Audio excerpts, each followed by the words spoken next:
नमस्कार, आपका स्वागत है हमारे खास कार्यक्रम हरियाणा डायरी में। इस कार्यक्रम का एक ही उद्देश्य है कि आप तक हरियाणा के हर उस विकास की जानकारी पहुंचाई जाए जो मुख्यमंत्री मनोहर लाल के नेतृत्व में लगातार किया जा रहा है। तो बने रहिए हमारे साथ और देखते रहिए हमारा खास कार्यक्रम हरियाणा डायरी।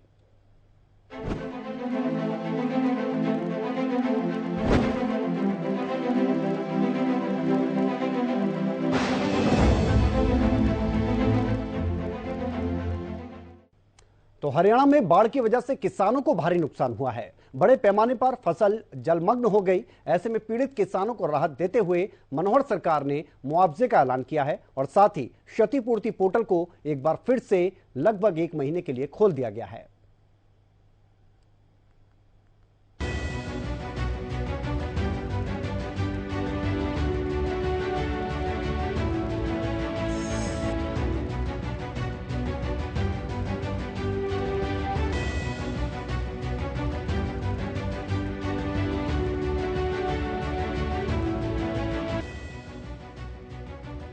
बारिश और बाढ़ से हरियाणा में फसलों को बड़े पैमाने पर नुकसान पहुंचा है। प्रारंभिक अनुमान में पता चला कि राज्य में लगभग 18,000 एकड़ से ज्यादा फसल तबाह हो गई। राज्य के 1,353 गांवों में पानी भर गया और 35 लोगों की जान भी चली गई। राज्य सरकार ने ऐलान किया है कि जहां पर भी फसल 100% खराब है वहां पर किसानों को 15,000 रुपए प्रति एकड़ के हिसाब से मुआवजा दिया जाएगा, जबकि उससे कम खराबी पर मुआवजे की रकम कम कर दी जाएगी। मुख्यमंत्री मनोहर लाल ने चंडीगढ़ में प्रेस कॉन्फ्रेंस के दौरान बताया कि 31 जुलाई के बाद नुकसान और मुआवजे की रकम और स्पष्ट हो जाएगी। जिन स्थानों पर दोबारा बिजाई या रोपाई हो सकती है उनमें अलग मुआवजा रेट होगा, लेकिन जहां पर दोबारा बुवाई नहीं हो सकती उसका अलग मुआवजा होगा। जिन लोगों की जान चली गई है उनके परिजनों को 4-4 लाख रुपए का मुआवजा दिया जाएगा। अभी धान की बिजाई और रोपाई का काम दोबारा हो सकता है। गन्ने का भी काफी नुकसान हुआ है, लेकिन कपास, मक्का, सब्जियों और चारा फसलों में दिक्कत बढ़ गई है। राज्य में करीब 14,000 एकड़ में चारा फसलों की बर्बादी हुई, यानी पशुओं के लिए दिक्कत होगी। इसी तरह 1,500 एकड़ में कॉटन की फसल खराब हुई है और करीब 1,000 एकड़ में मक्के की फसल को नुकसान पहुंचा है। बाकी जितना भी आंकलन करना है इसमें एक विषय है क्रॉप्स का, क्योंकि खेती का भी बहुत नुकसान जैसा पानी भरा है हमको मालूम है हुआ है। अब इसमें चूंकि खेती का विषय होता है, इसका आंकलन भी बहुत आसान नहीं होता, समय लगता है। और अभी चूंकि बिजाई का समय चल रहा है और बिजाई के समय में हमारे पास ये भी रिपोर्ट्स हैं कि ऐसे अवसर पर अगर बिजाई का समय होता तो उसके ऊपर दोबारा बिजाई भी हो जाती है। तो अगर 31 जुलाई तक दोबारा बिजाई होती है तो उसका अलग प्रकार से विचार किया जाएगा, और जिन फसलों की बिजाई नहीं होगी, जहां पानी उसके बाद भी उतर नहीं पाएगा, उनके लिए अलग से विचार किया जाएगा। लेकिन हमारे जो पहले से प्रावधान है मुआवजा देने के, वो सारे इस पर भी लागू होंगे, अर्थात 15,000 रुपये एकड़। क्योंकि इसमें इंश्योरेंस वगैरह के लोग इंश्योरेंस नहीं देते हैं जब तक वो पक्की फसल के हिसाब से ही देते हैं, और अभी इंश्योरेंस हुआ भी नहीं है, वो भी प्रोसेस में है। लेकिन हम वो 15,000 रुपया 100% का जो खराब है उसके हिसाब से देंगे। उससे कम अगर कहीं क्षति है तो उसी हिसाब से जो रेट्स हमारे हैं, इसमें थोड़ा सहायता केंद्र भी करता है, लेकिन कुल मिलाकर के प्रदेश केंद्र का 15,000 रुपये की राशि है। मोटे रूप से जो पैडी का एरिया है जिसका नुकसान बताया जा रहा है, इसमें दोबारा पैडी की बिजाई इस समय हो सकती है। जहाँ पानी उतर गया है वहाँ दोबारा से रुपाई हो जाएगी, जहाँ पानी अभी नहीं उतरा है वहाँ कठिनाई आएगी। तो इसमें अभी एकदम अनुमान नहीं लगाया जा सकता कि कितना इसका नुकसान होगा। शुगर केन जहाँ खड़ा है पानी वहाँ भरा है, लेकिन उसका नुकसान ज़्यादा नहीं होता है। वो 3 दिन में 4 दिन में पानी जहाँ उतर जाएगा उसको कठिनाई नहीं आएगी। अगर कहीं ज़्यादा कठिनाई आएगी तो जहाँ चारा है, फॉडर है, वो चूँकि एक बार नुकसान हो जाता है, या सब्जियां हैं वो नुकसान होता है उनकी सबके। और इसी प्रकार से जो कॉटन है, कॉटन के खेतों में भी नुकसान हुआ है, उसकी भरपाई भी अब शायद दोबारा से नहीं हो पाएगी। मेज है, पल्सेज हैं, खरीफ ऑयल सीड है, और जो फुटकर जितनी भी फसलें होती हैं, तो ऐसे लगभग ये 18,000 एकड़ ऐसी चीज़ें हैं जो प्राय समाप्त ही है। उनका तो लगभग 15,000 जैसे मैंने बताया जाएगा। बाकी फसलों का हम निर्णय जो है 31 जुलाई के बाद जिनकी आवश्यकता रहेगी, जहां नुकसान हो चुका है दोबारा भरपाई उसकी नहीं हो सकती है, उसका हम निर्णय करेंगे। क्योंकि इस बार मेरी फसल मेरा ब्यौरा पर भी हमने किसानों को ये कहा है कि वो 31 जुलाई तक अपनी फसल का ब्यौरा जरूर भरें। थोड़ा 15 दिन पहले किया है। लेट करने से फिर कई बार समय मिलता नहीं है, कठिनाइयाँ आती है हमको उसका आंकलन करने में, और फिर उसकी प्रोक्योरमेंट करने में भी कई बार प्रोक्योरमेंट शुरू हो जाती है और रजिस्ट्रेशन साथ साथ चल रहा होता है। अभी हमने जैसे देखा सूरजमुखी में उनका आखिर तक प्रेशर आके 2 दिन के लिए और खोल दे, 2 दिन के लिए और खोल दे। व्यवस्था यदि करनी है तो बुआई के तुरंत बाद रजिस्ट्रेशन हो जाए और उसके 15 दिन में 31 जुलाई के बाद 15 अगस्त तक हमारा डिपार्टमेंटल सारा जितना उसको सर्वे करके उसकी मॉनिटरिंग करना, उसकी चेकिंग करना, वो सब चलेगा। और फिर भी कोई खेत रह जाएंगे तो फिर डिपार्टमेंट उसको रजिस्टर करेगा, ताकि 15 अगस्त के बाद कोई खेत ऐसा न बचे जिसका रजिस्ट्रेशन नहीं हुआ। पहली बार हम ये कर रहे हैं कि जितनी एग्रीकल्चर लैंड है, चाहे वो फसल प्रोक्योरमेंट होनी है या नहीं होनी है, चाहे खाली भी रह गई है तो भी उसका रजिस्ट्रेशन हमने इस बार प्रोत्साहन दिया है किसानों को कि सारी जितनी जमीन है उसका रजिस्ट्रेशन करें। और पूरी जमीन करने के बाद एक उनसे केवल पोर्टल पर टिक कराएंगे कि मैंने अपनी पूरी जमीन का रजिस्ट्रेशन कर दिया है। जैसे ही वो टिक करेगा 100 रुपया एक पुरस्कार के रूप में कहें, कोई उसको ऐसा मिलताना नहीं कर सकता, लेकिन पुरस्कार के रूप में 100 रुपया उसके खाते में तुरंत जाएगा। एक पुरस्कार की योजना पूरे प्रदेश की भी हमने बनाई है, जिसमें ट्रैक्टर, जिसमें मोटरसाइकिल और जिसमें मोबाइल, ये भी उसमें इनाम रखे हैं, ताकि सब जो अपनी जमीन को पूरा कर लेंगे तो प्रोत्साहन के नाते से कुछ इनाम भी रखे जाएंगे। हमारा कृषि विभाग उसको डिक्लेयर करेगा जल्दी, ताकि रजिस्ट्रेशन पूरी 100% हो। ये हमारा उसके पीछे टारगेट है।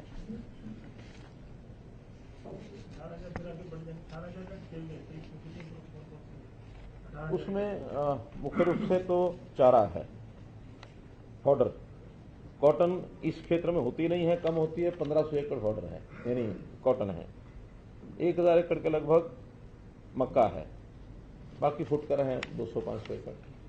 18,000 बता रहे, 13,000-14,000 तो फॉडर है, बाकी फुटकर है।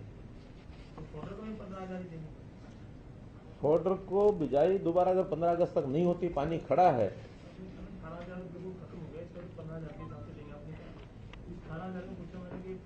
मैंने पता है ये सारे आंकलन 31 जुलाई के बाद करेंगे। हमने फॉडर के लिए अलग से जो पशुओं को जहां हमने शिविर लगाए हुए हैं उनको 90 रुपये प्रतिदिन और 45 रुपये प्रतिदिन फॉडर के नाम से वो देना था कि उनके चारे की जो आवश्यकता है वो वहां से पूरी हो जाए। लेकिन बाकी जगह क्या दोबारा बिजाई हो पाएगी कि नहीं हो पाएगी, उसका पैसा उस हिसाब से 31 जुलाई को हम निर्णय करेंगे। उसके बाद आंकलन दोबारा से आएगा, तब हम करेंगे। अब हो सकता है इससे कम हो, ज्यादा हो, वो देखेंगे। पशुओं के लिए भी अलग से, जैसे रेट्स डिजास्टर प्रबंधक जो हमारा डिजास्टर फंड है, उसमें 4 लाख रुपया जिस व्यक्ति की मृत्यु होती है, ऐसे दिव्यांगता में भी 40 से 60% दिव्यांगता 74,000 रुपये, 60 से अधिक होने पर 2.5 लाख रुपये। दुधारू पशु जो हैं उनमें भैंस, गाय, ऊंट आदि 37,500 रुपये, भेड़, बकरी, सुअर 4,000 रुपये, ढुलाई वाले पशु ऊंट, घोड़ा, बैल 32,000 रुपये, बछड़ा, गधा, टट्टू, खच्चर, बछिया 20,000 रुपये, मुर्गी 100 रुपया। तो इस प्रकार से रेट्स अलग अलग तय हैं। जितना क्लेम कोई क्षतिपूर्ति पोर्टल में यह डलना शुरू हो जाएगा। सीएम मनोहर लाल ने कहा कि किसान भाई मेरी फसल मेरा ब्यौरा पोर्टल पर अपनी बोई गई फसलों का ब्यौरा 31 जुलाई तक भरते हैं। इसके बाद 15 अगस्त तक सर्वे और मॉनिटरिंग होगी, फिर कोई किसान रजिस्ट्रेशन नहीं कर पाएगा। इस बार किसानों से अपील की गई है कि वो खाली कृषि भूमि का भी रजिस्ट्रेशन करें। साथ ही बाढ़ के दौरान हुए नुकसान का मुआवजा लेने के लिए ई क्षतिपूर्ति पोर्टल पर क्लेम करना होगा। ये पोर्टल 1 महीने के लिए खुला गया है। हर सप्ताह जो आवेदन होंगे उसका वेरिफिकेशन होगा और मुआवजा दे दिया जाएगा।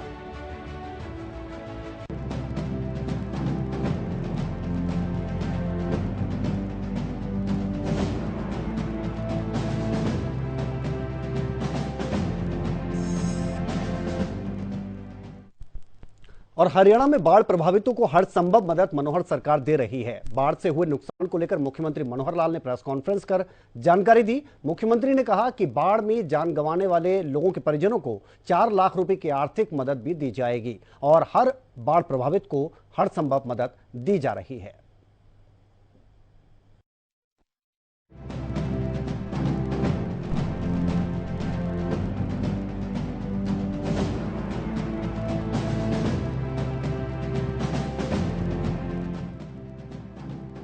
हरियाणा के मुख्यमंत्री मनोहर लाल ने बाढ़ प्रभावित इलाकों को लेकर प्रेस कॉन्फ्रेंस की, जहां उन्होंने बाढ़ में हुए नुकसान का ब्यौरा दिया। सीएम ने कहा कि इस बार बारिश 110 मिलीमीटर की हुई है, जिसमें से यमुनानगर में 122 mm, कुरुक्षेत्र में 308, पंचकुला में 422.8 mm और अंबाला में 359 mm बारिश हुई। हालांकि बाढ़ प्रभावित इलाकों में प्रशासन, एनडीआरएफ की टीमें भी भेजी गयी, जिसमें करीब 6000 लोग शामिल हैं। 41 राहत शिविर भी लगाए गए। सीएम ने कहा कि बाढ़ नियंत्रण बोर्ड की एक साल में 2 बार बैठक होती है, जिसमें बाढ़ से प्रभावित इलाकों का जायजा लिया जाता है और उनके समाधानों पर भी बातचीत की जाती है। सीएम ने बाढ़ में जान गंवाने वालों के बारे में बात करते हुए कहा कि अब तक 35 लोग अपनी जान गंवा चुके हैं। 4 लाख की आर्थिक मदद मरने वालों के परिजनों को जल्द रिलीज की जाएगी। वहीं फतेहाबाद और सिरसा अभी भी प्रभावित हैं, जहां काम किया जा रहा है। सीएम ने कहा कि पशुओं के लिए शिविर लगाए गए हैं, जहां 50 लाख पशुओं को रखा गया है। सीएम ने इसके अलावा ये भी बताया कि 125 मकान गिरे हैं और 600 के करीब मकानों को आंशिक रूप से नुकसान हुआ। इस विषय में प्रशासनिक सचिवों को जानकारी भेजी गई है। सड़कों की मदद के लिए एससी को पावर दी गई है। साथ ही इस बाढ़ से 399 प्रोजेक्ट को भी नुकसान पहुंचा, जिनको ठीक करवाने के लिए 90 करोड़ का खर्च लगेगा। तो जानते हैं, विदित है कि पिछली 11 तारीख को प्रदेश में अचानक जो वर्षा की अधिकता और फिर पहाड़ों से जो पानी आया, एक बाढ़ की स्थिति बनी। लगातार हमारी सरकार, हमारा एडमिनिस्ट्रेशन लोगों के बचाव के लिए, व्यवस्थाओं को ठीक करने के लिए पहले दिन से ही एक्टिव हो गया था। पूर्व तैयारियों में वैसे हम बाढ़ राहत की जो हमारे रेगुलर मीटिंग होती हैं बाढ़ के रोकथाम के नाते से, जैसे मैंने पहले ही बताया कि हम हर वर्ष 2 बार ये मीटिंग करते हैं, एक बार जनवरी में और एक बार मई में, जबकि पूर्व के वर्षों में केवल एक बार मई के अंदर मीटिंग होती थी। लेकिन हम उसको पूर्व एक प्रकार से अनुमान के हिसाब से, या जहां कहीं पिछले काम करने की आवश्यकता लगती है तो हमने जो शीघ्र जल्दी करने के काम, छोटे काम हैं, आने वाले समय में बाढ़ से प्रभावित वो इलाका ना हो सके तो शॉर्ट टर्म काम वो हम जनवरी में जब शुरू करते हैं मई जून तक पूरे हो जाते हैं। कुछ काम दीर्घकालिक होते हैं, वो फिर अगले वर्ष के अंदर जाकर के पूरे होते हैं। मई में इसका आंकलन भी करते हैं, कितने काम हो गए, कितने रह गए। पर्याप्त हमारी व्यवस्थाएं ठीक थी, लेकिन चूंकि पानी जिस कदर और जिस मात्रा में आया उसका अनुमान लगाना कई बार कठिन होता है। अगर मैं आंकड़ों से बताऊं तो 8 जुलाई और 12 जुलाई के बीच ये जो 5 दिन का अवसर वक्फा है, इस 5 दिन में सामान्य तौर पर जो रेगुलर पिछले आंकड़े हैं 28.4 मिलीमीटर वर्षा होती है, लेकिन इस बार ये 110 मिलीमीटर, पूरे राज्य की बात बता रहा हूं, 110 मिलीमीटर वर्षा हुई, जो लगभग 400% बन जाती है, यानी पिछला उसके ऊपर 300% अधिक।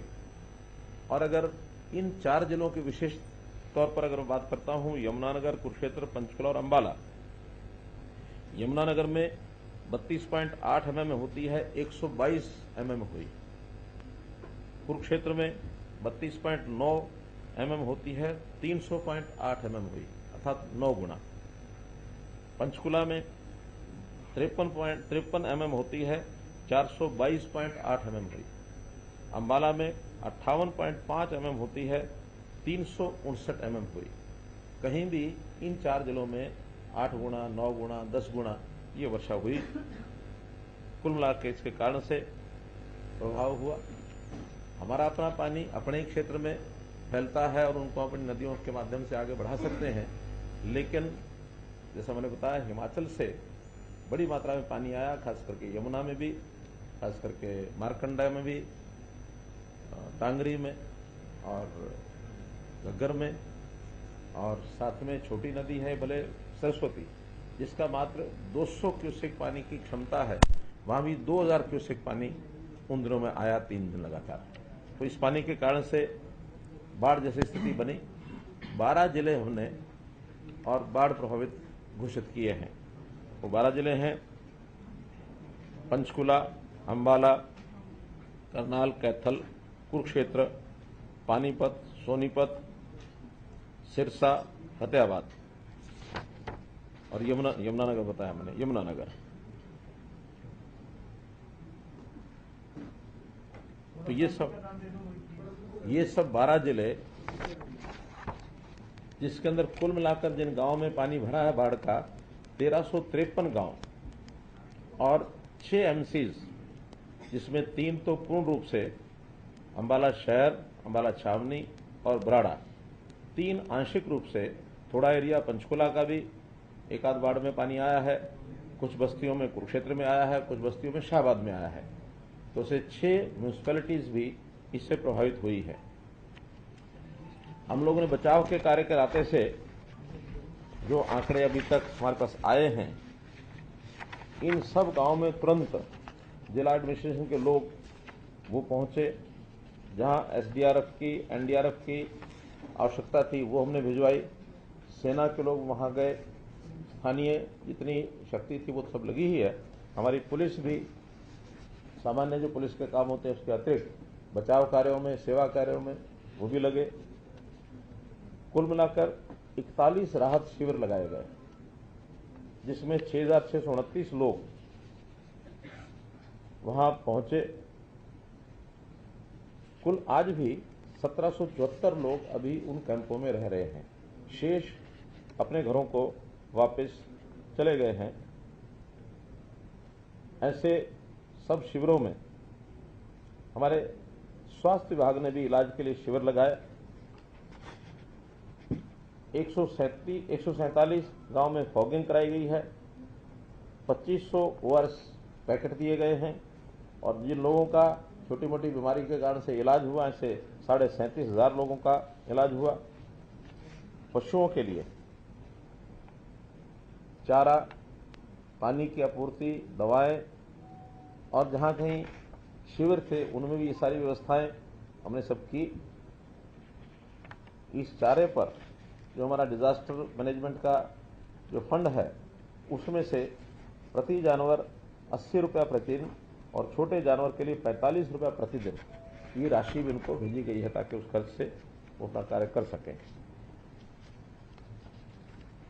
जहां तक क्षति का अनुमान है, अभी तक आंकड़े निरंतर जुटाए जा रहे हैं, फिर भी मोटे रूप से 35 लोगों की अभी जानकारी, जो पुख्ता जानकारी मिली है कि जिनकी मृत्यु हो गई, जो इस स्थिति में अपनी जान गंवा बैठे। ऐसे ही घायलों की संख्या पूरी एकदम एग्जैक्ट नहीं है, लेकिन फिर भी कुछ लोग घायल हैं, कुछ हॉस्पिटलाइज्ड हैं।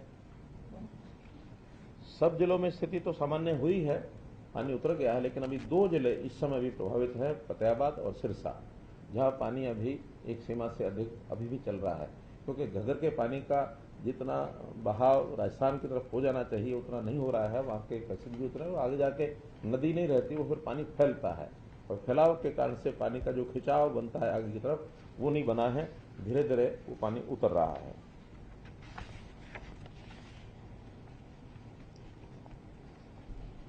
बाढ़ प्रभावित इलाके में जो पशुओं के भी शिविर हमने लगाए हैं, पशुओं का टीकाकरण ये प्रारंभ हो चुका है। 50 लाख पशुओं को भी टीके लगाए जा चुके हैं, ताकि उनको किसी प्रकार की बीमारी ना हो। मकान जो अभी तक आंकड़ा मिला है, 125 मकान गिर गए हैं, एक प्रकार से पूर्ण रूप से क्षतिग्रस्त हुए हैं। 615 मकानों को आंशिक नुकसान ये पहुंचा है। इस प्रकार से यह आंकड़ा है। पशुओं में लगभग 50 गाय और भैंस, ऐसे ही 50 भेड़ बकरी, 872 सुअर और 2500 मुर्गियां अभी तक रिपोर्ट जो हुई है इनकी डेथ हुई है।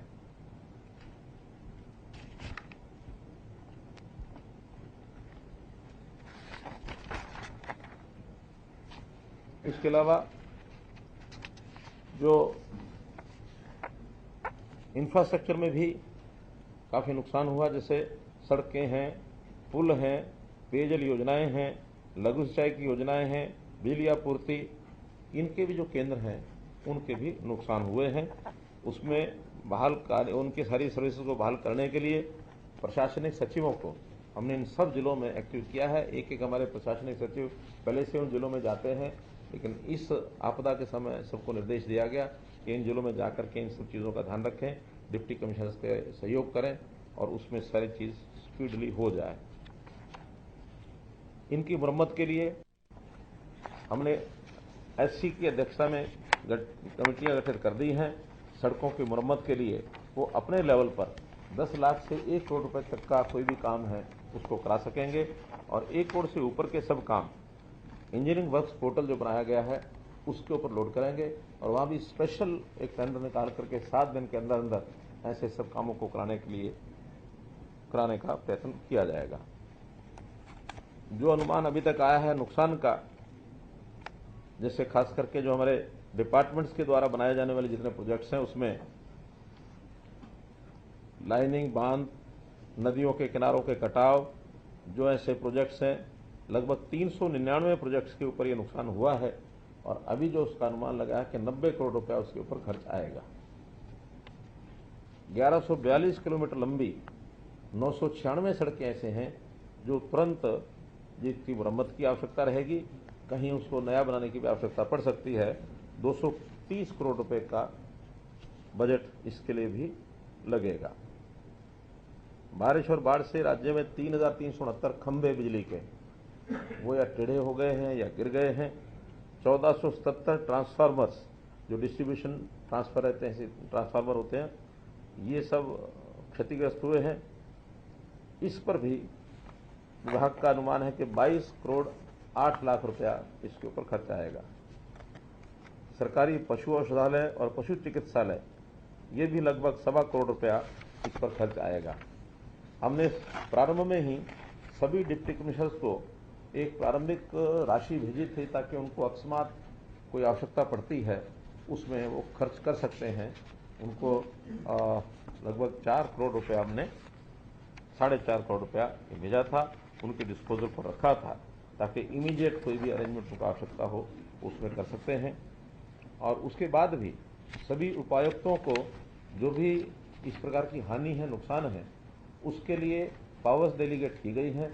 पहले ये पावर्स बहुत कम होती थी, सिर्फ 20,000 रुपया डिप्टी कमिश्नर की पावर होती थी, लेकिन जो ऊपर के अधिकारी होते हैं वो अपनी पावर को डेलीगेट कर सकते हैं। तो हमारे एफसीएल साहब ने इनके पास जो पावर्स थी सभी डिप्टी कमिश्नर को डेलीगेट की है, और जितना वो मुआवजा तुरंत आवश्यकता हो वो दे सकते हैं। ऐसे हमने उसके लिए अभी जिनका मुआवजा इन सारे विषयों को लेकर, चाहे मकान है अथवा कोई और नुकसान हुआ है, पशुओं की डेथ हुई है या कोई घायल हुए हैं, जो लोग मृत्यु हो गई जिनकी, उनके परिवारों के प्रति भी हमारी सहानुभूति है। उन ऐसे लोग जो जान खो चुके हैं, खो गए हैं, उनके प्रति श्रद्धांजलि व्यक्त करते हैं हम। उनके लिए 4 लाख रुपया प्रति व्यक्ति ये मुआवजा हमने घोषित किया है, और बहुत जल्दी वो मुआवजा जो है उनके परिवारों तक पहुंचा दिया जाएगा।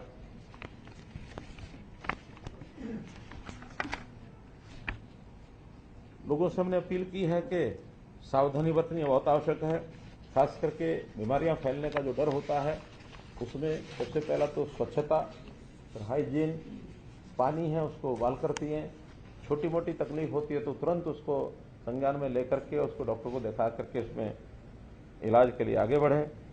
मेडिकल कैंप्स स्वास्थ्य विभाग जगह जगह लगा रहे हैं। जहां गांव में प्रभावित हुए हैं, जो गांव 578 गांव ऐसे हैं जहां पानी भरा ज्यादा और वो निकलने में भी थोड़ा सा देरी लगी है, उसके अंदर वैसे तो 380 गांव ऐसे जिसके अंदर पानी रिसीड होना शुरू हो गया, तो भी उसमें 200 गांव ऐसे हैं जिसमें धीरे धीरे पानी अब घटना आगे शुरू हो जाएगा, वर्षा अगर नहीं आती है तो। शहरों में भी 33 वार्ड हैं जो सबसे ज्यादा प्रभावित हुए हैं। 23 वार्ड में से पानी निकल गया है, 10 वार्ड ऐसे जो अभी भी पानी है। मेडिकल कैंप्स अभी तक जो लगाए गए हैं, 2878 कैंप लगाए हैं।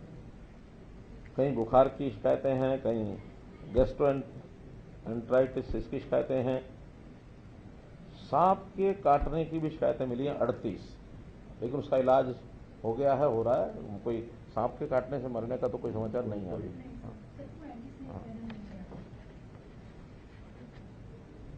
स्किन डिजीज के पेशेंट भी काफी आए हैं, 5,500 लगभग। हेल्थ डिपार्टमेंट हर एक जिले के हिसाब से संबंधित गांव में एक्टिव हैं हमारे लिए।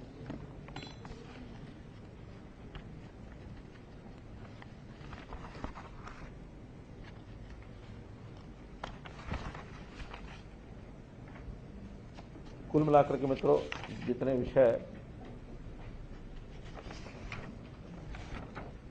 ध्यान में थे, अभी हमारे डिपार्टमेंट ने काम शुरू कर दिया। ड्रेनेज की जो व्यवस्था है, जहां टूट गए हैं उनको भी, नदियों के तटबंध मजबूत करना, जल निकासी की मशीनरी, पंप सेट, पाइपलाइन, नाव आदि, ये सब अभी भी इंटैक्ट हैं।